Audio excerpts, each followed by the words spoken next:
Muito bom dia, é sempre um prazer estar aqui convosco, com aqueles que se interessam pela palavra de Deus, se interessam por celebrar aquilo que o nosso Deus já tem feito por nós, e nós temos a oportunidade de recordar uma vez mais algo que certamente nunca nos fartaremos de recordar, o ato de amor mais decisivo, mais marcante, realizado em nosso favor, que é a morte e a ressurreição do Senhor Jesus Cristo em nosso favor. E nós certamente estamos aqui com este desejo de recordar o que Ele fez por nós e também perceber um pouco do que Ele quer para nós, e para isso iremos, se o Senhor assim permitir, estudar a sua palavra. Eu gostava de nesta manhã falar de uma pessoa, e eu vou, como de costume, pedir ao irmão Amadeu para não responder. Se calhar também esta aqui ele não sabe responder. Mas normalmente é uma boa estratégia pedir ao irmão Amadeu para não responder logo. Que é, eu quero falar-vos de uma pessoa que diz da palavra de Deus que, vendo-se numa situação de aperto, largou o lençol e fugiu nu. Quem é? Podem dizer. Agora podem dizer. Quem era? Eu esperava que me respondessem José. E se me respondesse, era a resposta que eu esperava. Uma pergunta, uma certa ratoeira. José não fugiu nu e não deixou o lençol. Fugiu vestido, mas deixou a sua capa. Era só para ver se alguém caía na esparrela e eu teria de dizer... Já não chega às acusações de que ele foi alvo, injustamente, por parte da mulher de Potifar, ainda sobre essa cai mais esta vossa acusação de que José fugiu nu. Ele estava vestido. Mas a palavra de Deus fala-nos de um jovem, Marcos, e nós lemos, não diz o nome dele, mas muitos creem que seria Marcos, no Evangelho segundo Marcos 14, 51. Evangelho de Marcos, capítulo 14, versículo 51. Eu não tenho a certeza, a palavra de Deus não nos diz que seria que este jovem seria Marcos. Eu creio que sim, há vários estudiosos que acham que sim. E esta atitude deste jovem encaixa, creio eu, no perfil de João Marcos. Então lemos assim na palavra de Deus, Marcos 14, 51. E um certo mancebo, isto a seguir à prisão do Senhor Jesus Cristo. E um certo mancebo o seguia, envolto num lençol, sob o corpo nu, e lançaram-lhe a mão. Mas ele, largando o lençol, fugiu nu. Ok? Já vamos ver porque é que eu digo que seria Marcos. Marcos, João, que tinha por sobrenome Marcos, é um nome bonito, é um nome bíblico, certamente é um nome, pelo menos duas pessoas aqui presentes gostam desse nome. João é João Marcos, não é? Exatamente. É um nome bonito, um nome bíblico. De alguém, vamos tentar ter algumas lições sobre a vida deste jovem, depois tornou-se um homem e cometeu falhas, mas pela graça de Deus conseguiu superá-las. Então, este jovem, nós lemos sobre ele, a primeira passagem onde nós lemos sobre ele é em Atos 12. Eu vou percorrer algumas das passagens em que o nome dele aparece. O nome ou ele é referido, não pelo nome, mas Atos 12. Atos 12, 12. Eu só vou situar muito rapidamente, porque eu não quero gastar muito tempo. A seguir à prisão de Pedro, prisão e libertação de Pedro da prisão, em Atos 12 nós vemos que Herodes mandou matar Tiago, um dos discípulos do Senhor, mandou matar à espada. Pedro era o seguinte: veio um anjo, libertou da prisão e eles foram todos. E ele, depois de ser liberto da prisão, foi ter a casa de Maria, mãe de João, que tinha por sobrenome Marcos. Lemos isso em Atos 12, 12, onde muitos estavam reunidos e oravam. E depois nós sabemos a situação, que Pedro chega, uma menina de nome Rode vai à porta, diz que está lá Pedro, ninguém se acredita, e depois quando vem ficam todos muito contentes e conhecem certamente a história. Mas aqui o que eu queria salientar é o seguinte: Marcos, ao contrário de alguns daqueles homens de Deus de quem vos falei nos meses passados, falei-vos de Tíquico, de Epáfras, Epafrodito, entre outros, Onesíforo, algumas destas pessoas não tiveram o privilégio que João Marcos teve. João Marcos nasceu num berço de ouro, por assim dizer. A sua mãe era crente, e não só era crente, como no momento de aperto, de grande dificuldade, porque estes tempos não eram nada fáceis. Se nós achamos que agora é difícil ser crente, nos dias que correm, claro que há muitas lutas, há muitas dificuldades. Se achamos que é difícil nós reunirmos nestas condições, imaginem como era naquele tempo. Perseguição aos crentes, medo de serem apanhados e mortos, foi tudo ali muito... Era muito às escondidas. Nós até vemos aqui que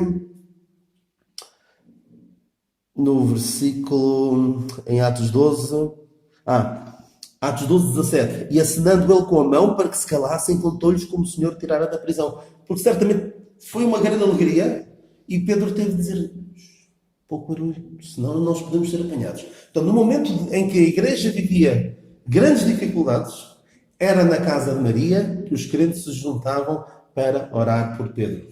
E Marcos viveu esta experiência. Marcos passou por todo este crescimento, cresceu num lar onde havia o temor de Deus, onde a comunhão dos crentes era valorizada. Isso é um grande privilégio, mas não é garantia de nada. É um bom começo, como Paulo dizia a Timóteo: desde a tua meninice sabes as sagradas letras que podem tornar-te sábio para a salvação. É um grande privilégio. Não é determinante, mas é o melhor que nós podemos proporcionar aos nossos filhos. Que eles são pais, proporcionar aos seus filhos um lar onde a palavra de Deus é valorizada e a comunhão com os crentes é privilegiada. Este jovem cresceu. Tempos antes teria passado por aquela situação que vos descrevi. Terá sido ele em que, vendo os discípulos aí para o jardim de Getsemane e o Senhor a ser preso, ele quis, voluntarioso, cheio de vontade, mas não estando preparado para aquilo, quis ir atrás, ver, tentar seguir, um pouco como Pedro também, mas João Marcos não estava preparado em termos de caráter e até em termos físicos. Alguém que vai ver o que se passa envolto num lençol sobre o seu corpo nu não está preparado para o que possa vir, não é? E isto encaixa no perfil que nós vemos de João Marcos aqui para a frente. Um pouco depois, o rapaz que tinha muita vontade, mas não estava preparado.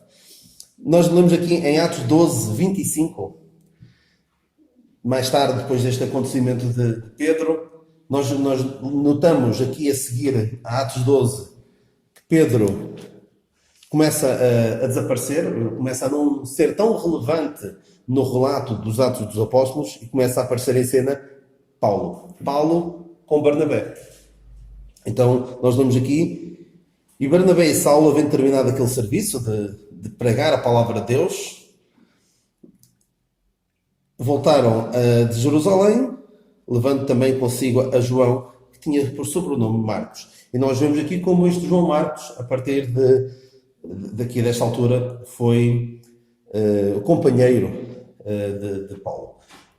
de Paulo e de Barnabé. É importante salientar que este João Marcos era também, não só era filho de Maria, mas era também sobrinho de Barnabé. Ou seja, João Marcos era alguém que estava muito bem relacionado. Tinha Barnabé, um homem de Deus, como tio, e tinha a sua mãe, em casa de quem a igreja se reunia para orar. Então este jovem acompanhou Paulo e Barnabé. Em Atos 13 nós vemos como Deus chamou o Espírito Santo, vemos isso no versículo 2, Atos 13, 2, apartai-me a Barnabé e a Saulo para a obra que os tenho chamado. E eles foram naquela que é chamada a primeira viagem missionária, foram visitar ali várias regiões da atual Turquia, também passaram em Creta, em Chipre, passaram ali várias terras. E então, João Marcos foi com eles. Então nós lemos isso no versículo 5, e tinham também a João como cooperador. Era alguém que os ajudava em certas situações complicadas, poderia estar ali para ajudar. E nós vemos que houve uma situação de grande aperto em que eles se encontraram e que João Marcos já não estava ali para ajudar. Porquê? Porque nós lemos que no versículo 13, em Atos 13, e partindo de Pafos, Paulo e os que estavam com eles chegaram a Pérez de Panfilha, mas João, apartando-se deles, voltou para Jerusalém.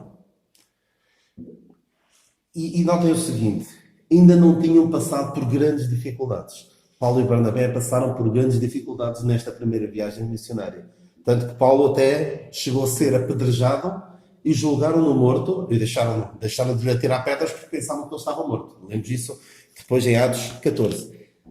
Ainda não tinham chegado a essas dificuldades. E João Marcos, que creio eu, não estava preparado ainda para aquele serviço, achou que aquilo não era para ele e voltou, provavelmente, para casa da mãe. Sinal de alguma falta de preparação, de alguma imaturidade da parte dele. Reparem que não tinham passado por grandes situações de dificuldade. Apenas já aqui este relato em Atos 13 de Paulo com aquele procônsul Sérgio Paulo e aquele falso profeta Elimas que Paulo deixou cego. Houve ali uma situação um pouco tensa, um pouco complicada, mas nada de grande perigo que tivessem passado. Mas ainda assim, João Marcos achou que aquilo não era para ele. Se calhar gostava de partir para a aventura, acompanhar o tio nas suas viagens, mas achou que aquilo não era para ele. E de facto nós vemos o Espírito Santo apartar a Barnabé e a Saulo. Não João. João foi na sua força, no seu voluntarismo, tal como aquele jovem, alguns anos antes de ir a ver o que é que se passava, ir atrás dos discípulos, envolto num lençol sobre o seu corpo nu. Ou seja, sem preparação. Anos mais tarde, acaba esta primeira viagem missionária, já estamos em Atos 15. Em Atos 15. Temos aqui em Atos 14 temos a tal situação em que Paulo é apedrejado, é julgado morto. Atos 15 temos aquele que é chamado o Concílio de Jerusalém, né? E depois destes acontecimentos, Paulo e Barnabé, atenção que aqui Paulo já é chamado Paulo, ali atrás era chamado Saulo, até se tiverem curiosidade, até que em Atos 13 que nós lemos em Atos 13:9, que nós vemos a mudança de nome de Saulo para Paulo. Pelo menos aqui no relato do livro de Atos é aqui que vemos o nome passar de Saulo para Paulo. Então Paulo, em Atos 15:35, acha boa ideia voltar a percorrer as igrejas onde já tinha pregado o Evangelho. Porque Paulo tinha muito esta preocupação. Paulo não se preocupava apenas em ir pregar a um sítio, anunciava o Evangelho, partia para outra terra, e depois para outra, e não se preocupava com o estado em que ficavam as igrejas. Claro que se preocupava. Preocupava-se e muito. Porque ele sabia que onde quer que ele fosse, a seguir a ele passar por uma certa terra, vinham alguns judeus invejosos e judaizantes, pessoas que vinham perverter a fé daqueles que queriam. Então Paulo tinha esta preocupação. Então lemos assim, em Atos 15:35, e Paulo e Barnabé ficaram em Antioquia ensinando e pregando com muitos outros a palavra do Senhor. E alguns dias depois disse Paulo a Barnabé: tornemos a visitar nossos irmãos por todas as cidades em que já anunciamos a palavra do Senhor para ver como estão. E Barnabé aconselhava que tomassem consigo a João chamado Marcos, mas a Paulo parecia razoável que não tomassem consigo aquele que desde Panfilha se tinha apartado deles e não os acompanhou naquela obra. E tal contenda houve entre eles que se apartaram do outro.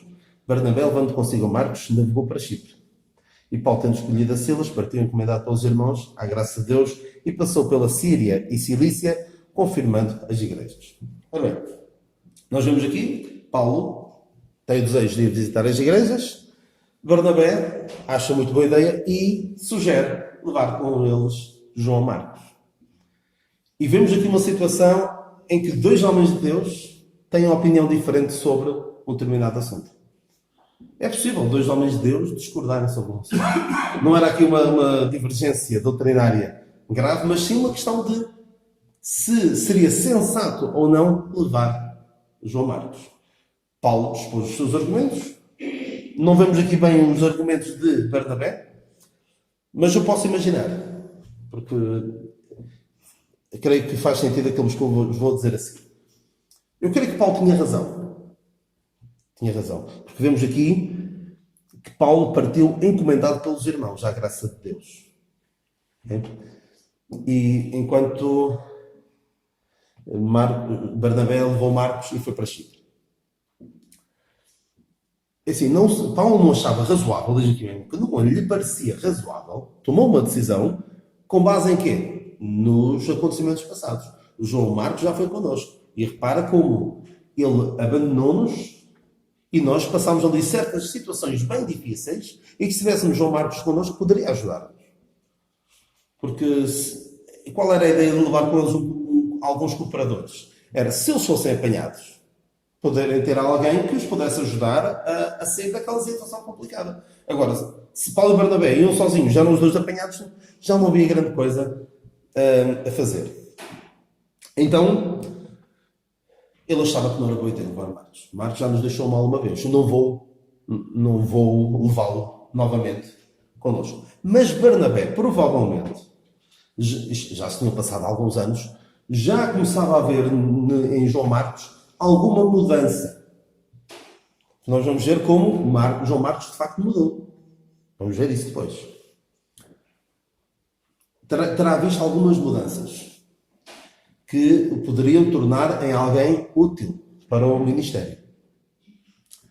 Poderia haver aqui também uma certa costela familiar a puxar, não é? É meu sobrinho, quero levá-lo, gosto dele, e podemos todos nós cair neste erro de favorecer alguém porque é da nossa família ou porque nos é querido. Há que ter muito cuidado com isso. Há que ter muito cuidado com isso.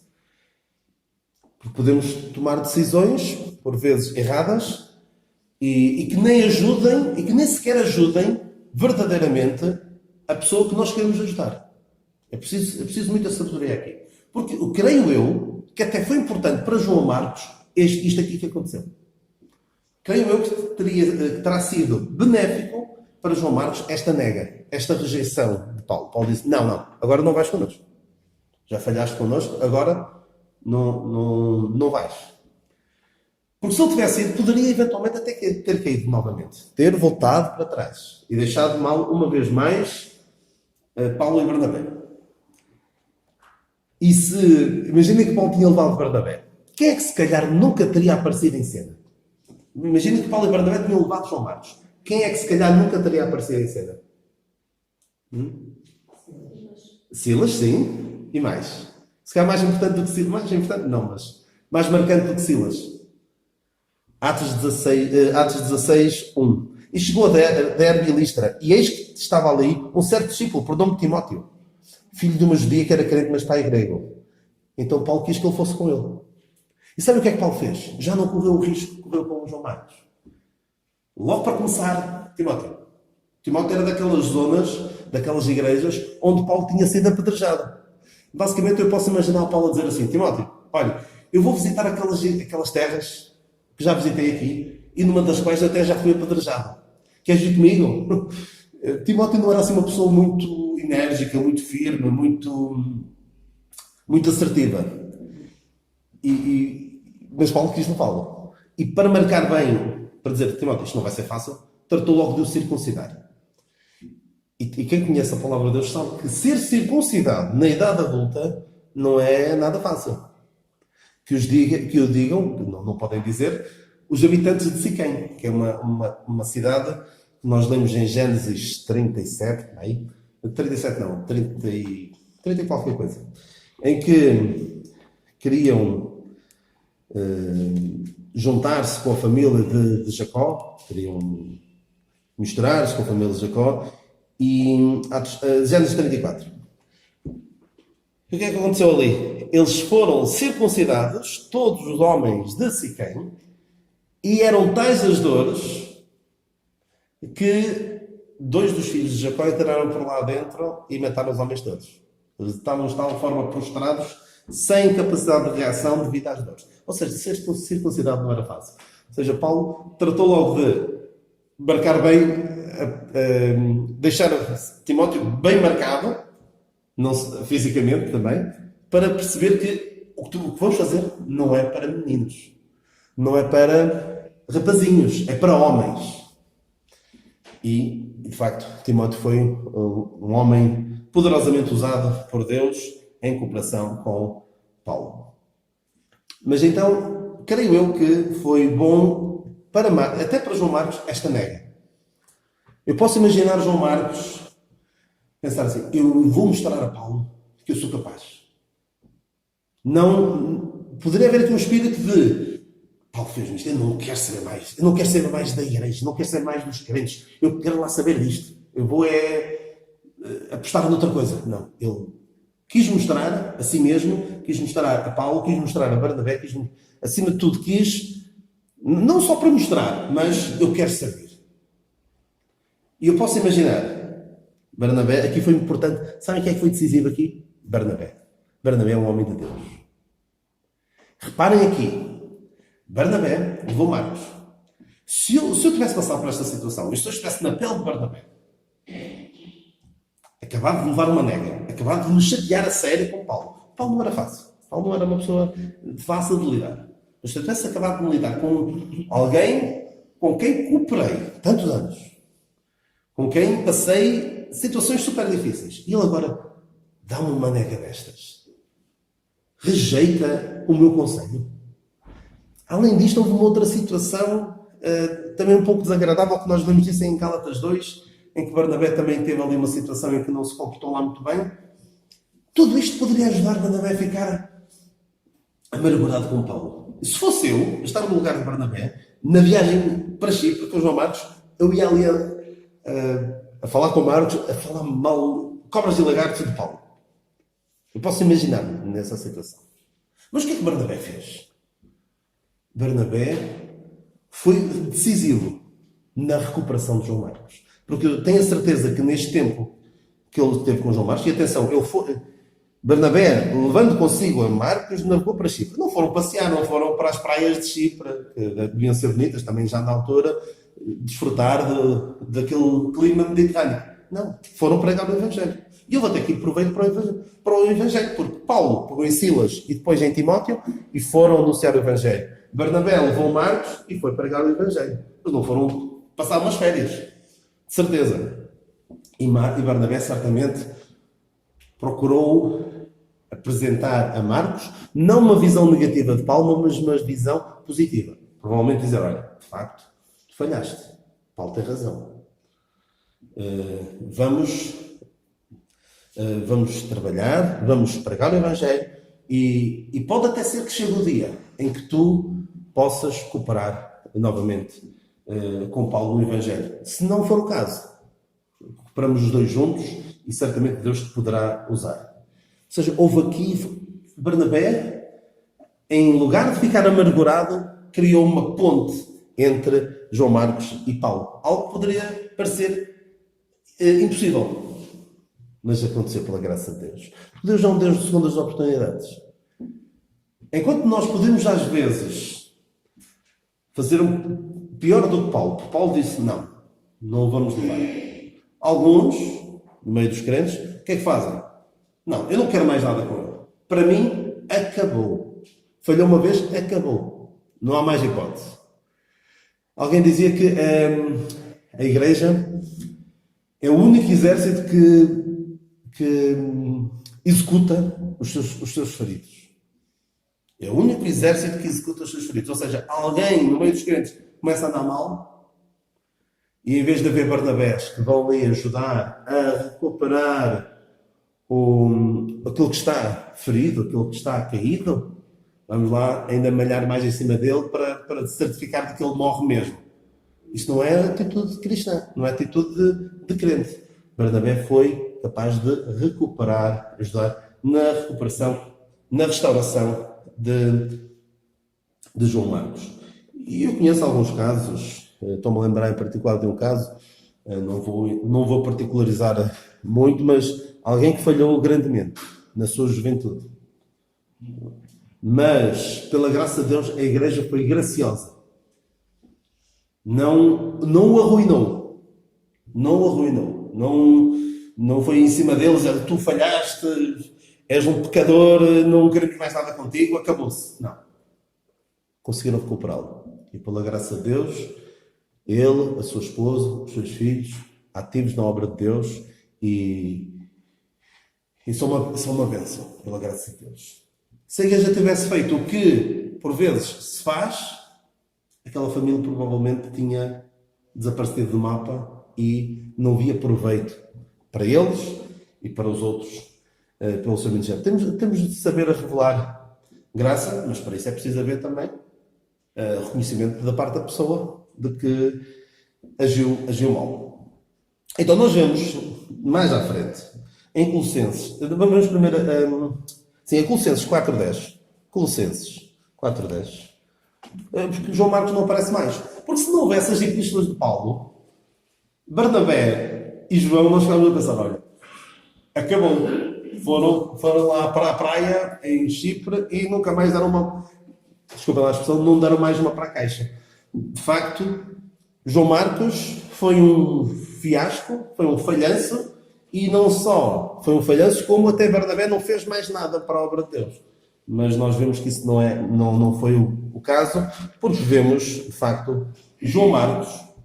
A palavra de Deus não explica como, mas vemos aqui em Colossenses 4.10, Aristarco, que está preso comigo, vos saúda, e Marcos, o sobrinho de Barnabé, acerca do qual já recebestes mandamentos. Se ele for ter convosco, recebei-o. E lemos também numa epístola que terá sido escrita na mesma altura, Filémon 24. Filémon só tem um capítulo. Filémon, versículo 24. Marcos, Aristarco, Demas e Lucas, meus cooperadores. Ou seja, Marcos era um dos cooperadores de Paulo. E reparem aqui neste versículo temos também Demas.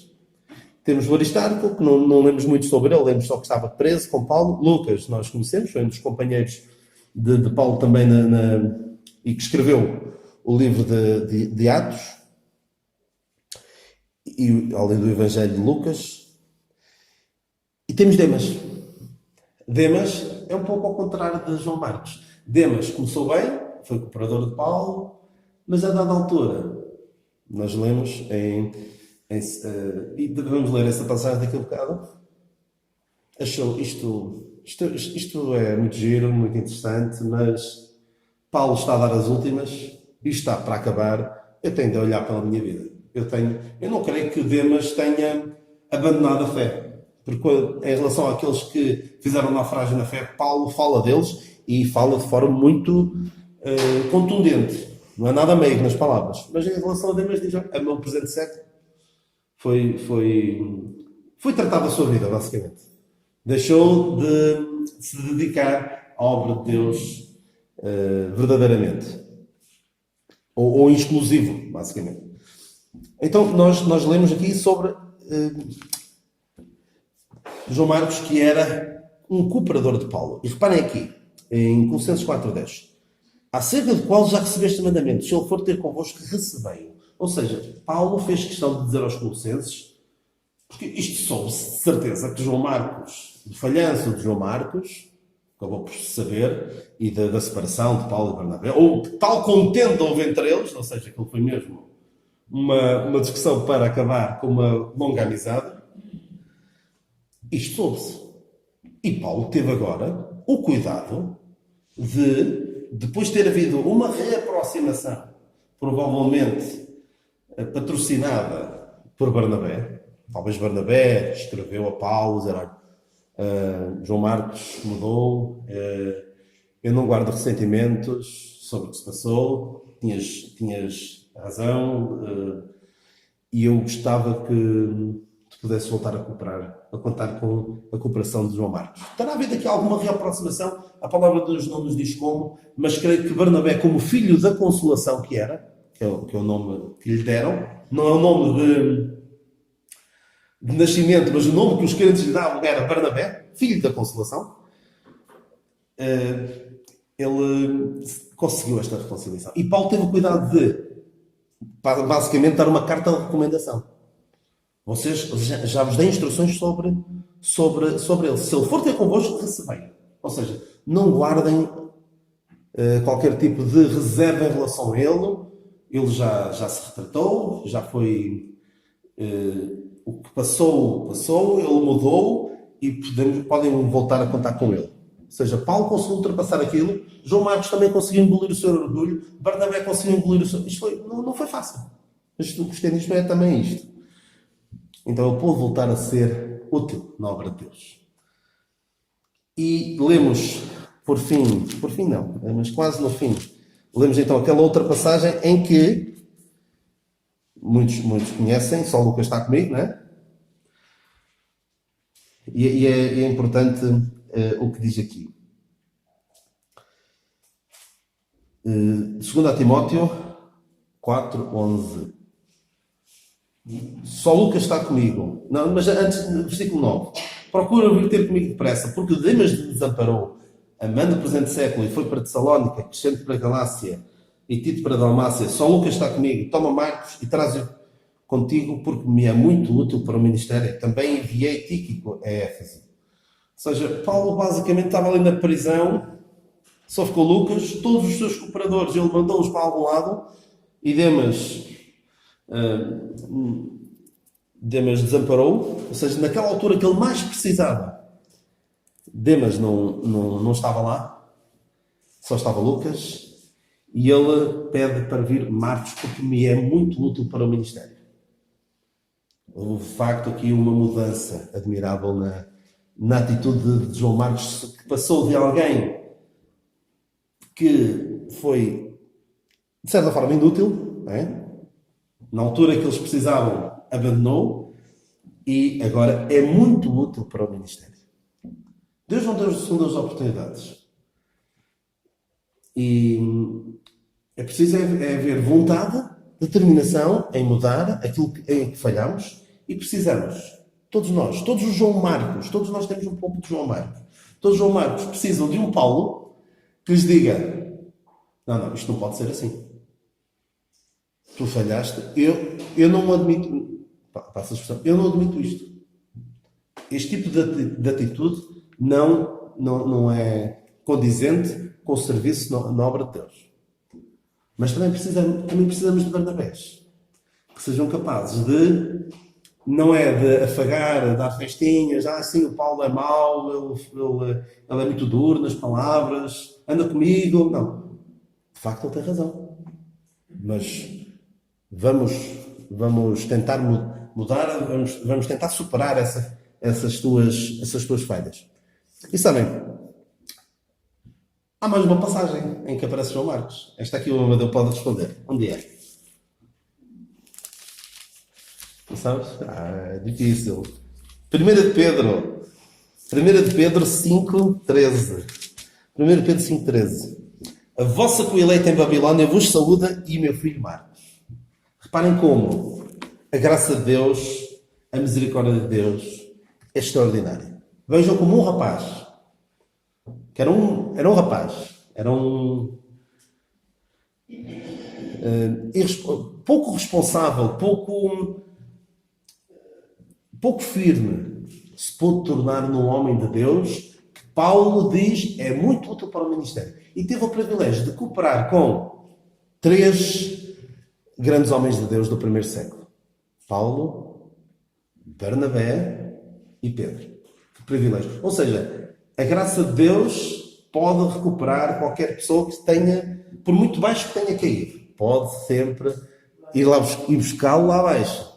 É preciso ver determinação. É preciso também haver disciplina. Neste caso, Paulo funciona um pouco como um disciplinador, dizer, João Marcos, não, eu não admito isto. Mas tem também um Bernabé, que foi capaz de acreditar nele e ir buscá-lo ao fundo do poço, passa a expressão, e reabilitá-lo para a obra de Deus. A graça de Deus é fantástica e que nós sejamos graciosos, firmes como Paulo, graciosos como Bernabé e determinados também como João Marcos. Senhor nos abençoe.